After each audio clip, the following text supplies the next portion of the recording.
देखेंगे और हम लोग वहां पे ये सीखेंगे और आज जानेंगे कि सच में ये संभव है कि हम परमेश्वर में मगन हो सकते हैं, भले ही हमारे जीवन में दुख और तकलीफ आती है। सबसे पहला पॉइंट जो आज हम लोग देखने वाले हैं वो ये है कि यीशु मसीह हमें परीक्षाओं में लेके जाता है। डिस्क्रिप्शन बॉक्स में जो हमारा सबसे पहला पॉइंट है वो यही लिखा है कि एक सच्चाई है, इस बात को हम नकार नहीं सकते, और बाइबल इस बात की हमें पुष्टि देती है, बाइबल इस बात की हमें गवाही देती है कि हाँ, एक मसीह के जीवन में ये एक सच्चाई है। एक मसीह होने के नाते हमारे जीवन में ये एक ये बात को हम नकार नहीं सकते और इस बात से हम भाग नहीं सकते, इस बात से हम अपने आप को अलग नहीं कर सकते कि यीशु मसीह हमें परीक्षाओं में लेके जाते हैं। अक्सर लोग ये सोचते हैं कि मसीह जीवन में आना आनंद का जीवन होता है और जीवन में केवल आनंद ही आनंद होता है, एक भरपूरी का जीवन होता है। और मसीह जीवन में आने का मतलब ये है हमें एक टिकट मिल गया है, हमें एक लॉटरी हमारी लग गई है और अब जीवन में हम हर वक्त आनंद मनाते रहेंगे। जीवन में अब हम हर वक्त खुशी मनाते रहेंगे। जीवन में हर वक्त हम अभी हंसी खुशी अपने जीवन को बिताते रहेंगे। लेकिन ये एक झूठ है, ये झूठा दिलासा है।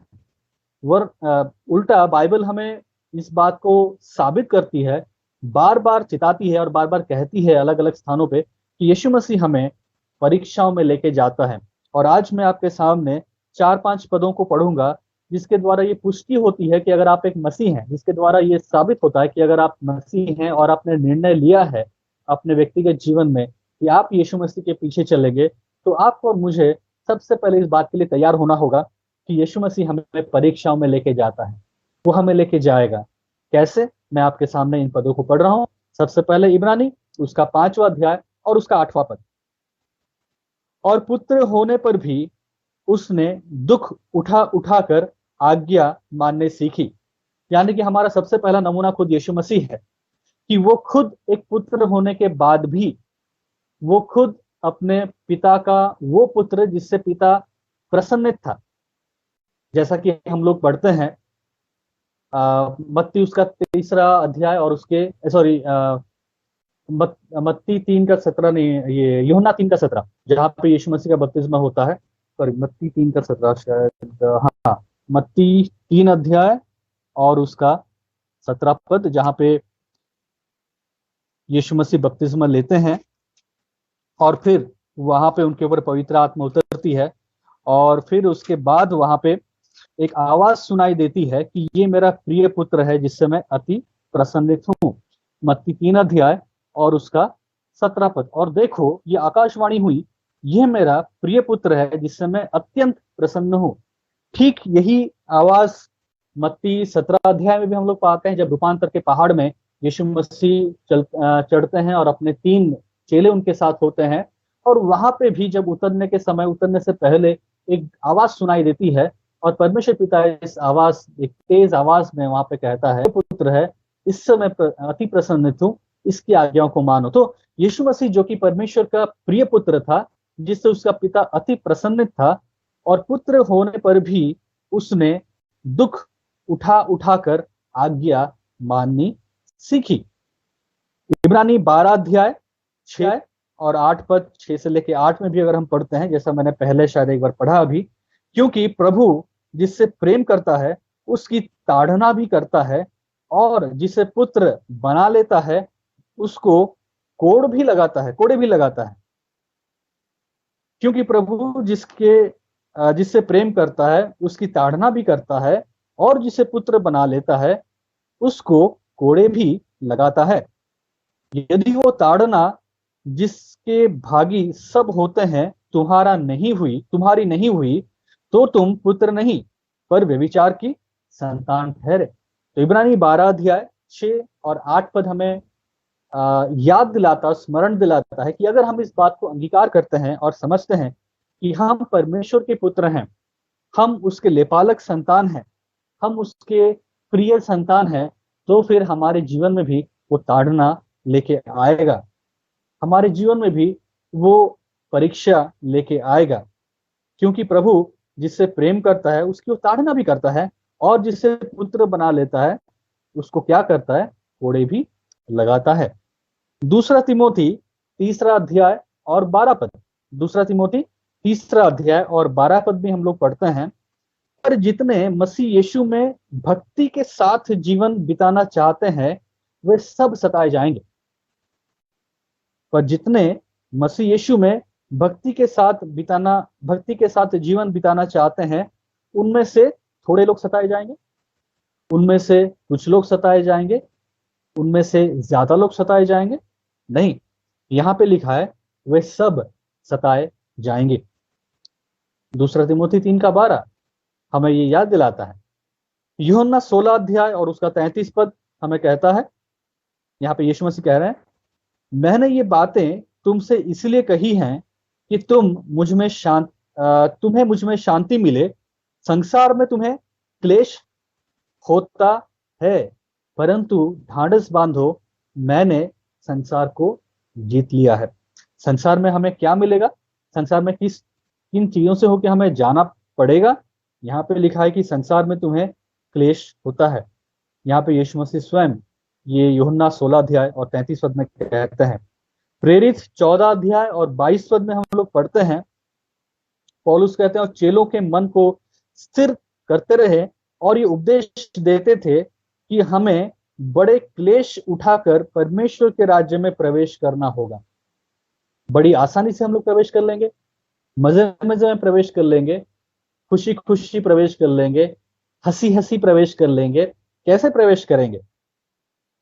क्या उपेक्षा या फिर क्या बात हमें बाइबल बताती है? क्या उपेक्षा हम कर सकते हैं परमेश्वर के राज्य में? जब हम प्रवेश करते हैं परमेश्वर के राज्य में, जब हम उसके संतान ठहराते हैं, जब हम परमेश्वर के राज्य में हम लोग चलते हैं, क्या बातें उपेक्षा कर सकते हैं? क्या बातें उम्मीद कर सकते हैं? लिखा है कि लिखा है यहाँ पे कि हमें बड़े क्लेश उठाकर,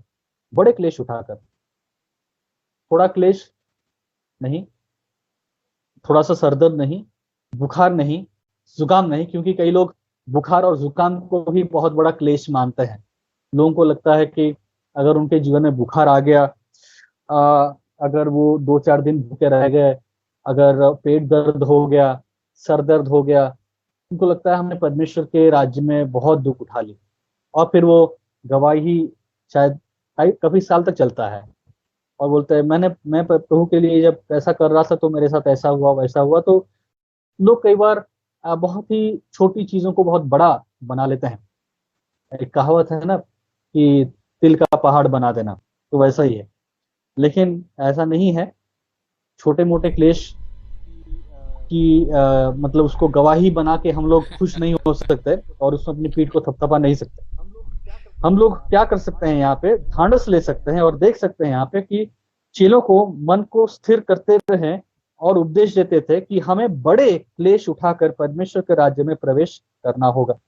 पहला पत्रस 4:12 हम लोग पढ़ते हैं यहाँ पे, हे प्रियो, जो दुख रूपी अग्नि तुम्हारे परखने के लिए तुम में भड़की है, उससे ये समझकर अचंभा ना करो कि कोई अनोखी बात तुम पर बीत रही है। सुनने में बहुत बुरा लग रहा है, पढ़ने में और सुनने में।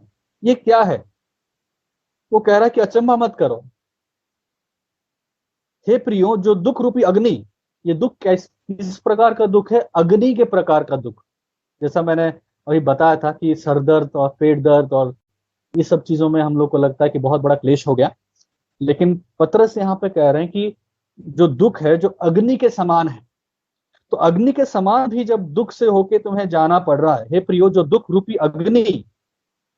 आग कैसा है? जब आप सिलेंडर में आग, मतलब खाना पकाने के टाइम में अगर माचिस की तीली लगाते हैं सिलेंडर को ऑन करके, मतलब आग लगाने के लिए, अगर हल्का सा वो आग का तीली आपके हाथ में थोड़ा लग जाता है आग माचिस की तीली से, तो कितना हमारे हाथ में एकदम जलन मच जाता है।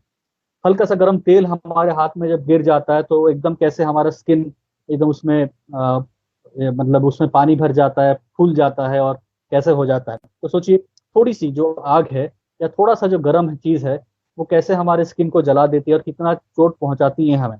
लेकिन पतरस क्या कह रहे हैं कि दुख रूपी अग्नि, मतलब सोच सकते हैं आप, इमेजिन कर सकते हैं कि एक भीषण दुख या क्लेश के बारे में, या सताव हो सकता है, क्लेश हो सकता है, परीक्षा हो सकती है, ताड़ना हो सकती है, लेकिन जो भी चीजें हैं वो एक अग्नि के समान है। और ये अग्नि के समान दुख से होकर हमें जब जाना पड़ रहा है, लग रहा है कि पतरस कितना आसानी से इस बात को कह रहे हैं। और पढ़ने में सुनने में अजीब सा लग रहा है। वो कह रहे हैं कि हे प्रियो, जो दुख रूपी अग्नि तुम्हारे परखने के लिए तुम पर भड़की है, वो अग्नि भड़क भी गई है ना। पतरस कह रहे हैं, इससे ये समझकर अचंभित ना करो कि कोई अनोखी बात तुम पे हो रही है। हम लोग का आदत है सहानुभूति की। थोड़ी सी चीजें होती हैं तो हमको लगता है कि अरे कोई हमें सहानुभूति दे, कोई हमारे पीठ को थपथपाए, ना कोई हमें बहुत लाड प्यार दे, और हमें अरे ब्रदर क्या हो गया आपके साथ, मतलब लोग एक्सपेक्ट करते हैं ये कई बार। जो कि गलत मैं कहता हूँ, एक तरह से नहीं है। हम मसीह में जब एक परिवार में है, कलीसिया में है, तो जाहिर सी बात है हमें एक दूसरे की चिंता करनी चाहिए। अगर हम एक दूसरे को देखें कि वो लोग दुख तकलीफ में है तो हमें उनके प्रति मतलब कंपैशन होना चाहिए, उन्हें हमें इंकरेज करना चाहिए। और हम कलीसिया में लोगों के पास जाके अपनी दुख की बातों को कह भी सकते हैं, शेयर भी कर सकते हैं। लेकिन एक ओवर रिएक्ट करना या फिर सोचना कि नहीं, अगर इतना सा थोड़ा सा कुछ चीज है उसको बहुत बड़ा चढ़ा बना के और एक्सपेक्ट करना कि आपको पुचकारा जाए, आपको पैम्पर किया जाए, आपको बहुत अच्छी अच्छी बात आपको कही जाए। तो पतरस कह रहा है कि अचंभित मत करो अगर तुम्हारे जीवन में ऐसी बातें हो रही हैं, कोई अनोखी बात तुम पर नहीं बीत रही है। तुम संसार के एक अकेले व्यक्ति नहीं हो जिसके ऊपर दुख आया है। तुम संसार के एक यूनिक व्यक्ति नहीं हो जिसके ऊपर ऐसा दुख आ गया है। ऐसे बहुत सारे लोग हैं, भाई और बहन लोग हैं, जिन लोग तुम्हारी तरह या तुमसे भी ज्यादा दुख से होके जा रहे हैं। आंख उठा के देखो, अपनी चारों तरफ तो देखो, पढ़ो सुनो और जानो तो लोगों के बारे में, लोग कैसे किस परीक्षा में होके जा रहे हैं। केवल सेल्फ सेंटर्ड होके अपने अंदर देख के, अपनी ओर देख के अपने आप को बस ना अपने आप को उसे बेचारा महसूस मत करते रहो। देखो चारों तरफ, समझो क्या हो रहा है परमेश्वर के राज्य में। और अपनी आंखों को जब तुम उठा के देखोगे, जब अपने चारों तरफ देखोगे, जब परमेश्वर के राज्य के बारे में तुम सोचोगे, बाकी भाई और बहनों के साथ तुम जब संगति करोगे, तो तुम्हें मालूम चलेगा कि तुम्हारे साथ जो हो रहा है वो कोई अचंभे की बात नहीं हो रही है। ठीक ऐसा ही बहुत सारे भाई हैं, बहुत सारे बहन हैं, बहुत सारे कलीसियां हैं, बहुत सारे सेवक हैं जिनके साथ भी ऐसे ही बातें हो रही हैं। तो ये क्लियर इंडिकेशन है कि जब हमारे जीवन में परीक्षाएं आती हैं, जब हमारे जीवन में ताड़नाएं आती हैं, ये दिखाता है कि हम परमेश्वर हमसे प्रेम भी करता है। तो दुख और तकलीफ और ताड़ना का हमारे जीवन में आना ये नहीं दर्शाता है कि परमेश्वर हमसे प्रेम नहीं करता। उल्टा ये दिखाता है कि हाँ, यीशु मसीह हमसे प्रेम करता है। और अगर हम उसके चेले हैं, अगर हम उसके अनुयायी हैं, और अगर हमारे जीवन में ऐसी बातें आ रही हैं, तो हाँ, ये स्वाभाविक है। ये कोई अचंभे वाली बात नहीं है। हर किसी से जिससे यीशु मसीह प्रेम करता है, वो उनको ताड़ना से और परीक्षा से लेके जाता है।